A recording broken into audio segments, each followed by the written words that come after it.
My name is Elena Brooks, and I am 29 years old now. But when I was 11, my parents decided I was the wrong twin to keep. They did not say it that plainly at first. They wrapped it in careful words like special placement, emotional support, and better environment. But I understood what they meant the moment my suitcase was placed beside the front desk of an orphanage-style children's home, and my twin sister was still sitting safely in the backseat of our car. She was the smart one. She was the gifted one. She was the daughter they introduced proudly at school events, private dinners, and parent meetings.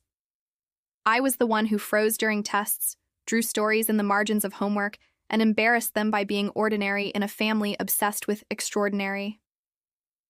That day, my father looked at me like I was a failed investment, and my mother would not even meet my eyes.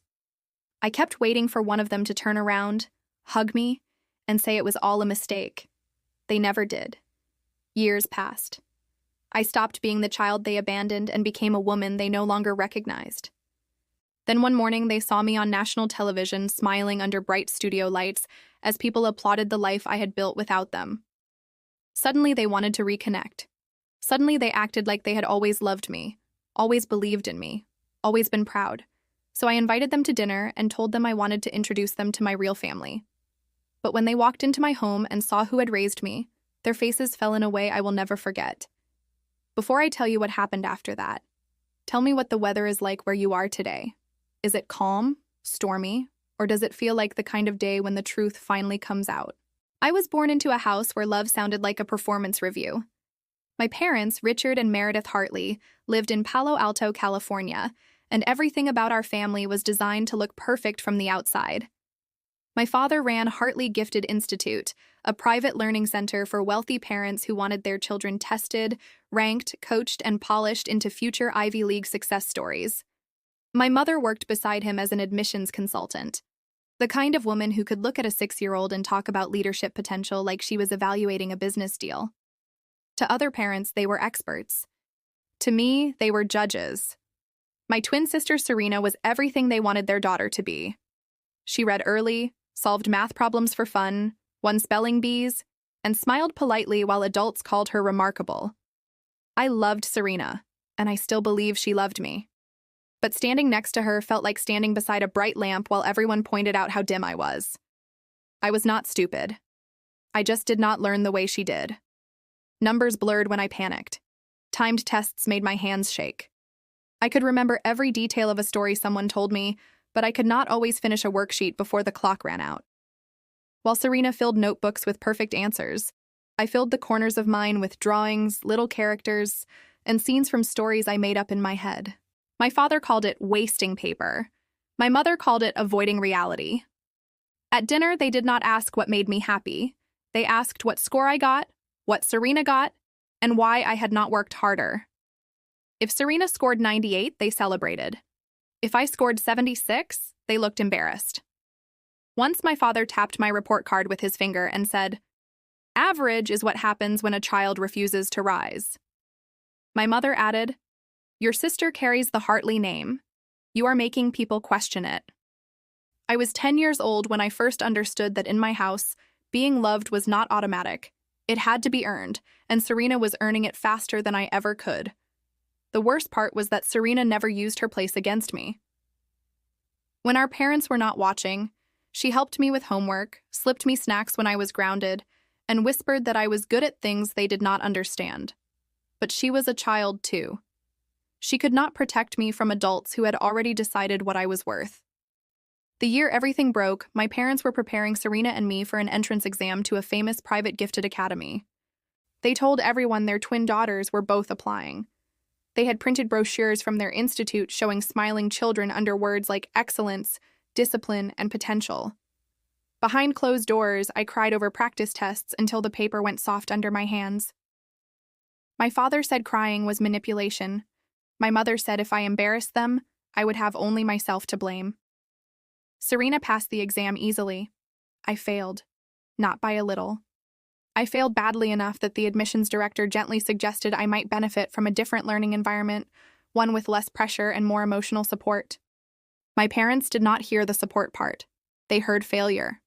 For 2 days, the house went silent around me. Then one night after dinner, My mother told me to pack a small bag because they had found a place that could handle children with my needs. I thought it was tutoring.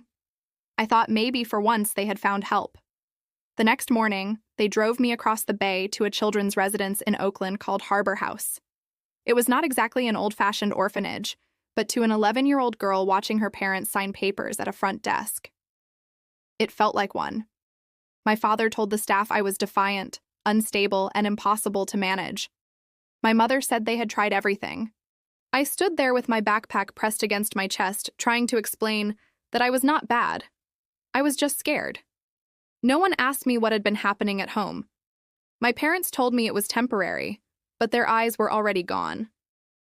Serena was not allowed to come inside. I saw her face through the car window, pale and wet with tears, one hand pressed against the glass. I ran after them when they turned to leave. A staff member gently held my shoulders while I screamed for my mother. She did not turn around. My father opened the car door, paused, and said, "Your sister has a future. You need people who are trained to deal with children like you." Then they drove away. For the first week, I slept in my shoes because I believed they might come back at night and take me home. I wrote letters every day. I apologized for my grades. I promised I would stop drawing. I promised I would become smart if they gave me one more chance. No answer came. The first letter returned unopened had a red mark across the envelope. That was when I realized I had not been placed somewhere to heal. I had been removed so the Hartley family could keep looking perfect without me in the picture. Harbor House was not cruel, but it was lonely in a way I had never known. There were children there who had lost parents, children whose parents were in jail, children whose homes had become unsafe, and children like me who still had parents alive somewhere but had been treated like an inconvenience too heavy to carry. I stopped telling people my last name after a while because Hartley meant something in that part of California. Some staff members had heard of my parents' institute. A few looked confused when they learned whose daughter I was. I could see the question in their faces. How could people who taught other parents about children leave their own child here? I wondered the same thing every night. At first, I waited for my parents to call. Then I waited for Serena. Then I waited for anyone. Serena managed to send one birthday card through a school counselor months later.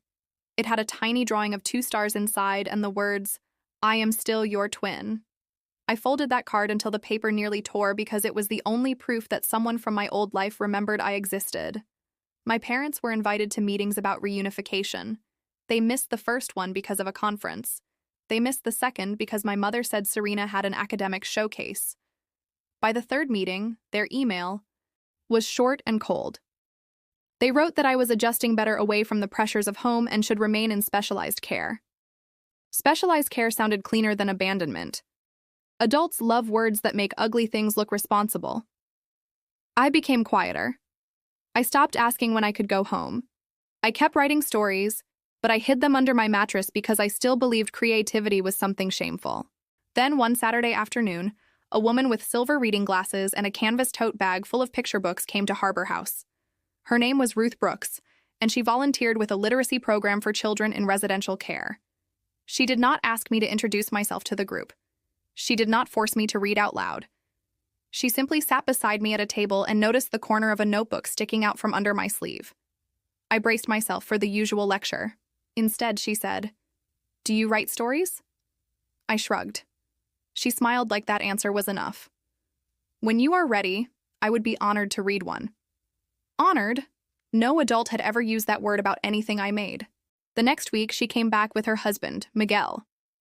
He was a school bus mechanic from Sacramento with rough hands, kind eyes, and a quiet way of making nervous kids feel safe. He did not talk much at first.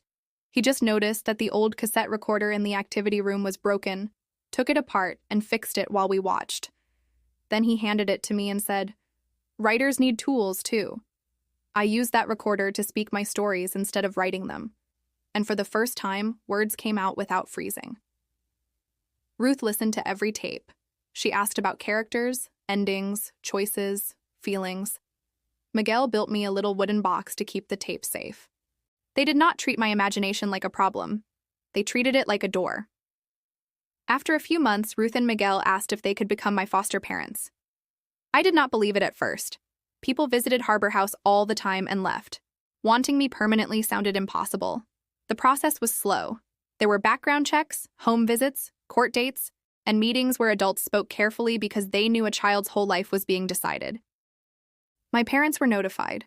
My father sent one email saying he trusted the system to determine the most practical outcome. My mother did not write at all. Practical outcome. That was what I was to them. Ruth cried when she read those words, not because she was angry in a loud way, but because she understood what they had done to me. Miguel sat at the kitchen table in their modest Sacramento home and said, "A child is not a project you abandon when it gets hard. I moved in with them in the spring." Their house was smaller than the Hartley home, with books stacked on side tables, mismatched mugs in the cabinet, and a backyard where Miguel repaired old bicycles for neighborhood kids. To me, it felt like stepping into sunlight after years under fluorescent lights. At dinner, nobody asked me to compare myself to Serena. Ruth asked what made me laugh that day. Miguel asked if I wanted extra rice. When I brought home a B-, I waited for disappointment. Ruth put the paper on the fridge because my teacher had written strong improvement. I stared at that fridge for 10 minutes, trying not to cry. Eventually, my parents agreed to terminate their rights. They did it through lawyers with no personal letter to me. On the day the adoption became final, Ruth and Miguel gave me a new name if I wanted it. I chose Brooks because I wanted to belong to the people who had stayed. That night, Miguel repaired the cassette recorder again after it jammed, and Ruth gave me a blank notebook with my new name written inside. Elena Brooks. For the first time, my name did not feel like a warning. It felt like a beginning. I did not become successful overnight. That is not how real healing works. For years, I carried the old voices with me. When a teacher handed back a test, I still heard my father telling me average was failure. When someone praised Serena online for another scholarship or award, I felt that old ache in my chest, even though I loved her and knew none of it was her fault. Ruth helped me understand that trauma does not disappear just because life improves. Miguel taught me that broken things can be repaired, but not by pretending they were never broken. In high school, I joined the student radio club because speaking into a microphone felt safer than standing in front of a room. I started recording short stories for younger kids at the library where Ruth worked. Some of those kids struggled with reading. Some had ADHD, some were learning English. Some simply believed they were stupid because adults had told them learning should look only one way. I knew that look in their eyes. I had worn it for years. So I made stories with sound effects, drawings, movement, and choices. I asked kids to act out vocabulary words. I turned math problems into little mysteries. I watched children who hated reading lean forward because suddenly the lesson was not judging them. It was inviting them in. That became the center of my life. I went to college in Washington State to study child development communication and instructional design. I was never the top student in every class, but I became the student professors remembered because I could explain complicated ideas in a way people felt. During college, I reconnected more openly with Serena. Once she turned 18, she no longer had to hide every message. She apologized again and again for not stopping what happened. I told her the truth. She had been 11 too. The blame belonged to the adults who chose image over love. Serena had become brilliant in the way everyone expected, studying biomemed data science. But I could hear exhaustion in her voice. Being the golden child had not made her free. It had made her responsible for keeping our parents proud. Around that same time, I grew closer to Caleb Reed, a speech-language therapy student I had met through a campus volunteer program. Caleb was patient without being soft, honest without being cruel, and he understood children who communicated differently. He never treated my past like a tragic story to admire from a distance. He treated it like part of me, but not all of me. After graduation, we married in a small ceremony at Ruth and Miguel's backyard. Serena came, cried through the vows, and stood beside me, even though our parents were not invited and did not know. Caleb and I moved to Seattle, where I began running workshops for children who had been labeled slow, difficult, distracted, or average. I called the program Bright Learning because that was what I wanted to build. A bridge between the child and the way their mind naturally learned. In the beginning, we had no fancy office. We used public library rooms, donated, olders I drew by hand. Ruth helped design reading circles. Miguel drove boxes of books and secondhand equipment all the way from Sacramento more than once. Caleb worked with children who struggled to speak clearly or process instructions. I wrote lessons as stories, and the children responded. One little boy with dyslexia read his first full paragraph into a microphone and asked if he could send the recording to his grandmother.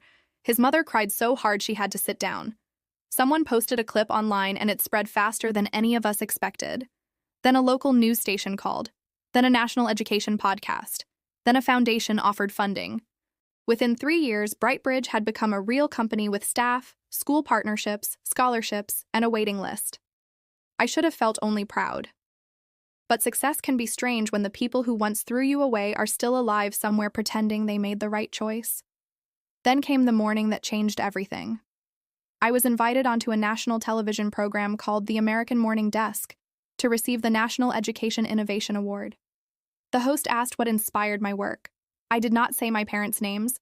I did not attack them. I simply said, I was once told I was not worth investing in.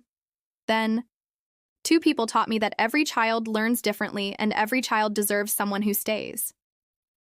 The camera cut to Ruth and Miguel in the audience. Ruth was crying. Miguel was trying not to. Caleb held my hand.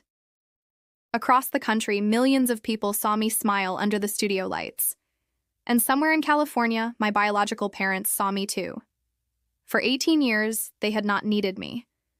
But the moment the world applauded me, they remembered I existed. The first message came 3 days after the broadcast. I was in my office reviewing scholarship applications when my phone lit up with a name I had not seen in years. The message said they had seen me on television, that I looked beautiful, that they were proud of the woman I had become, and that they hoped enough time had passed for us to reconnect as a family. I read it twice, waiting for the apology. It never came. There was no mention of Harbor House, no mention of the letters returned unopened, no mention of the meetings they skipped, or the sentence that had followed me for half my life. Your sister has a future. They wrote as if I had simply gone away and forgotten to come home. My first instinct was to delete the message. Instead, I called Serena. She answered quickly and said, "They messaged you, didn't they?" That was how I learned the truth. Hartley Gifted Institute was in trouble. Parents had started complaining that the institute put too much pressure on children, and a former student had written an article about anxiety and burnout after years of gifted coaching. Their next fundraising gala was supposed to repair their public image. After my television appearance, my parents saw a solution. Me. Serena had overheard our mother saying, "My story could be reframed as proof that the H. Hartley family always produced excellence, even through unconventional paths." My father had apparently said, "People love a comeback story. We just need to bring Elena back into the family narrative." Family narrative, not daughter, not apology narrative. Caleb found me sitting at our kitchen table that night with the message open on my phone. He did not tell me what to do. He only asked, "What would give you peace?" I thought about it for a long time. Ignoring them might protect me for a day, but it would not stop them from using my name. Attacking them online would turn my pain into entertainment before I was ready. Then I thought of Ruth and Miguel, of every dinner where they made me feel wanted, every story they listened to, every mile they drove for me. My biological parents wanted to meet the successful version of me. Fine, but they were going to meet the truth standing beside me. I replied politely and invited them to dinner at my home in Seattle that Saturday. They answered within minutes, calling me Elena Hartley, as if my adopted name were a phase. They asked if we could take a few family photos. I said we would see how the evening went. Then I invited Ruth and Miguel for the weekend. I told Caleb and Serena the truth. Serena decided to fly in too. She said, "If they try to rewrite what happened, I want to be in the room." All week I prepared calmly. I did not plan a cruel trap. I planned a table built from facts. I gathered my adoption papers, the first notebook Ruth gave me, and the old cassette recorder Miguel had repaired. Caleb put together a short video of Brightbridge workshops, children reading, Ruth leading story circles, Miguel setting up donated computers, and parents crying when their kids finally believed they could learn. On Saturday evening, my parents arrived with expensive flowers, a bottle of wine, and smiles too wide to be real. My mother hugged me like cameras were watching. My father looked around my home and said, "You've done very well for yourself." For yourself? As if no one else had built this life with me. Then they stepped into the dining room and saw Serena standing there. Surprise crossed their faces, but they recovered quickly. They still had not truly noticed Ruth and Miguel at the far end of the table. To people like Richard and Meredith Hartley, ordinary people were often invisible until the moment they became impossible to ignore. Dinner began with the kind of politeness that makes every fork sound too loud. My mother complimented the table, the food, the house, anything that kept her away from the past.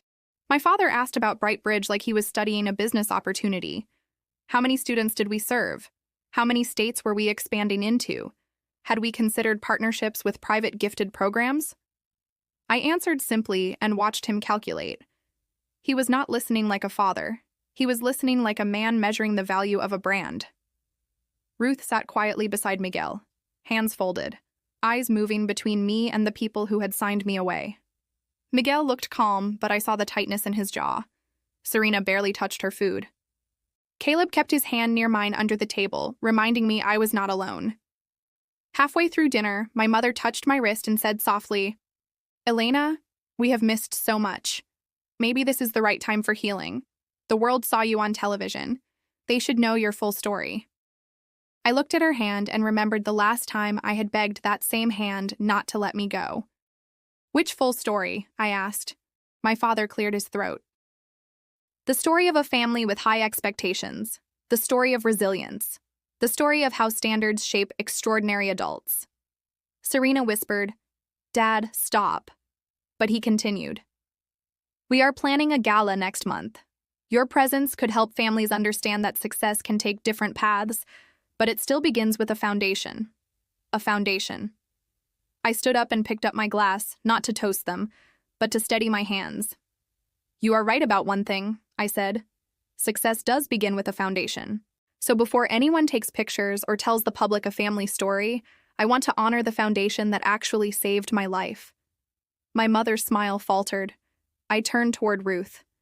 When I was 11, I believed I was too difficult to love. Ruth found me at Harbor House with a notebook hidden under my sleeve.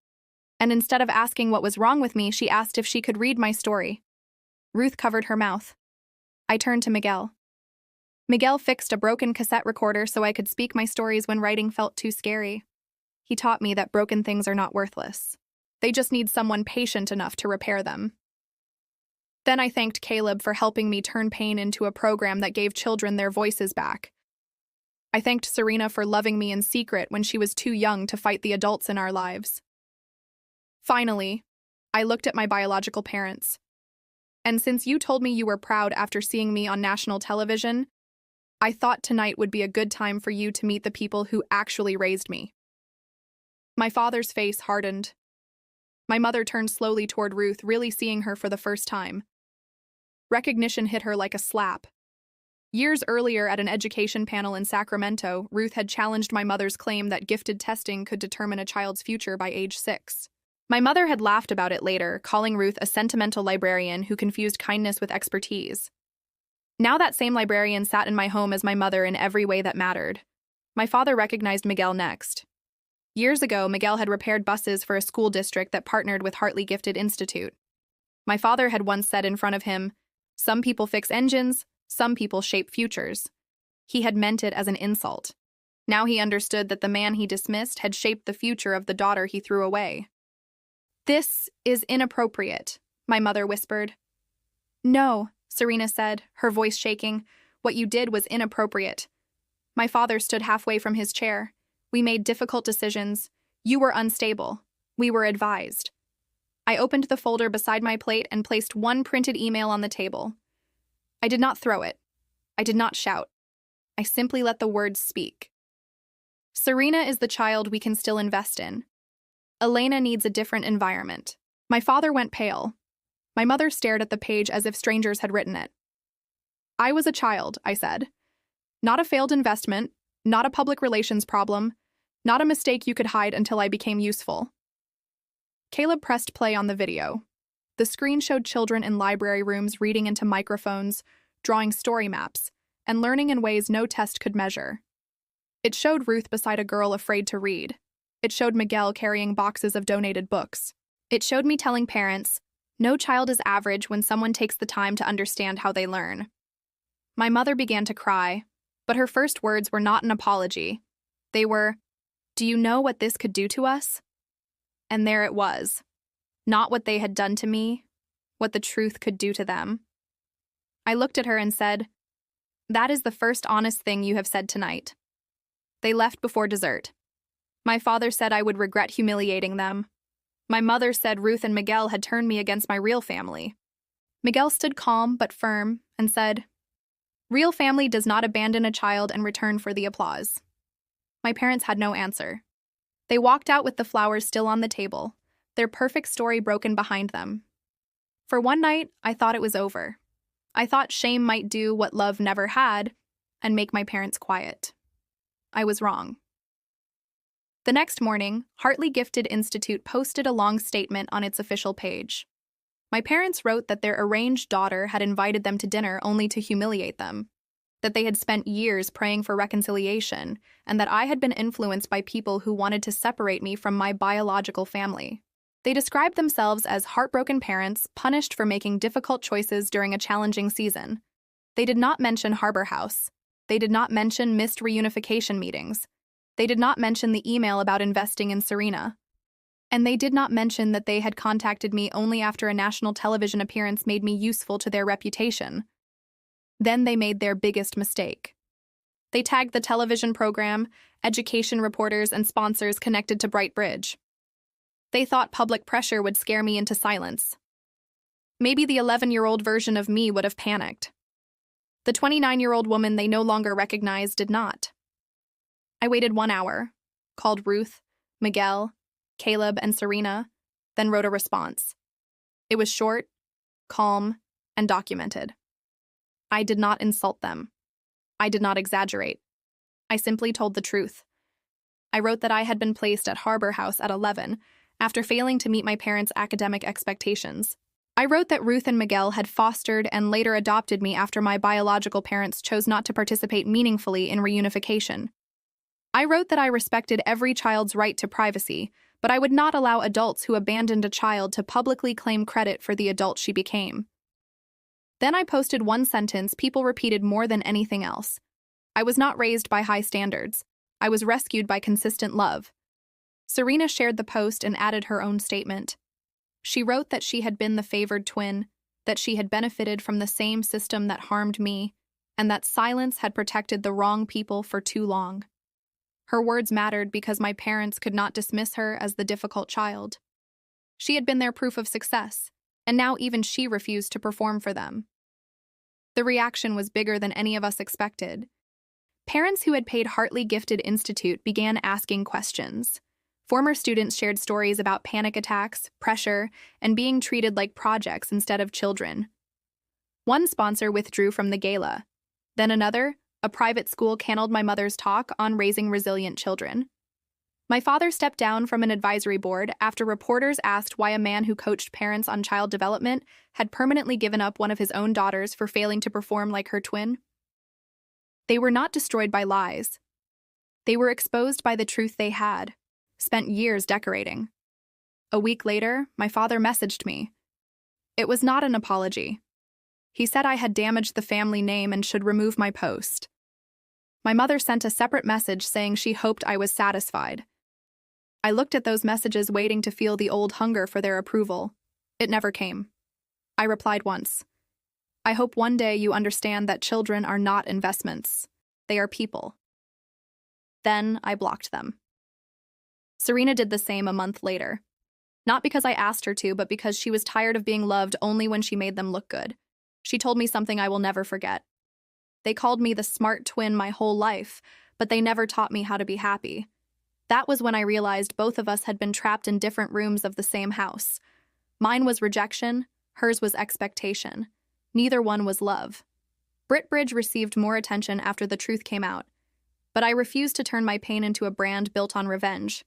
Instead, Ruth, Miguel, Caleb, Serena, and I created the No Child is Average Fund to support public libraries, foster youth programs, and learning tools for children labeled too slow, too distracted, too emotional, or not gifted enough.